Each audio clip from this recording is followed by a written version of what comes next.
નમસ્કાર દર્શક મિત્રો, આપ જોઈ રહ્યા છો the times of Mahisagar news. આપણું ગોધરા સ્વચ્છ ગોધરાના સૂત્રના ધજાગરા ઉડાડતું ગોધરા નગરપાલિકા. પંચમહાલ જિલ્લાના મુખ્ય મથક ગોધરા શહેર એટલે કાયમી સમસ્યાઓનું ઘર.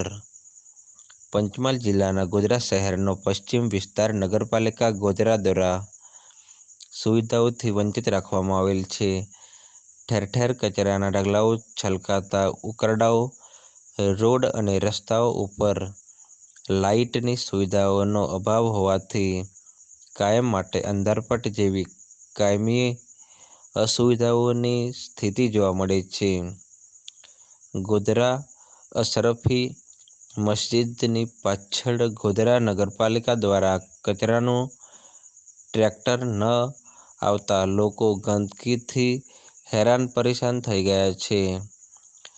જ્યાં જુઓ ત્યાં ઠેર ઠેર કચરાના ઢગલાના કન્ટેનરો ઉભરાતા સ્થાનિકોનું એવું કહેવું છે કે નિયમિત કચરો લેવા આવે તો ડેન્ગ્યુ, મલેરિયા જેવા રોગોથી બચી શકાય.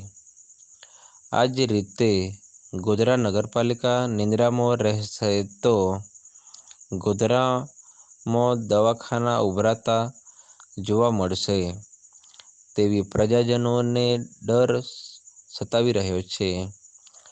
સરકારના અધિકારીઓ અને પદાધિકારીઓ ખાલી વિકાસની વાતોના બદલે ફક્ત ગોધરા નગરપાલિકા વિસ્તારની ગંદકી સાફ કરાવે તો એ ઘણું કહેવાય તેવું જાગૃત નાગરિકોનું કહેવું છે.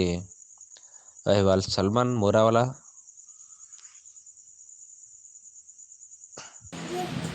ભાઈ હું ખંખારિયા પ્લોટમાંથી બોલી રહ્યો છું.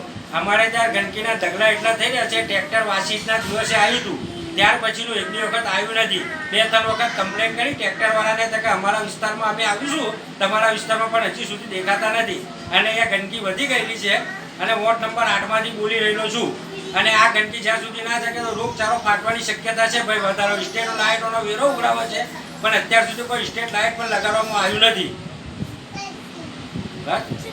તમે નગરપાલિકાને જાણ કરી? અને અમે નગરપાલિકાને જાણ કરી છતાં બી અહીંયા કશું સુવિધા છે નહીં. અને વેરો તો ટન બાય ટન આવી જ જાય છે. વર્ષે થાય સ્ટ્રીટ લાઇટનો આવે છે, કચરાનો આવે છે, પાણીનો આવે છે, પણ કોઈ પણ જાતની સુવિધા મળતી નથી. ખંખારિયા પ્લોટ વોર્ડ નંબર 8માંથી બોલી રહ્યો છું. આપના વિસ્તારના પડે પણના સમાચાર જોવા માટે અમારી channel the times of Mahisagar ન્યૂઝને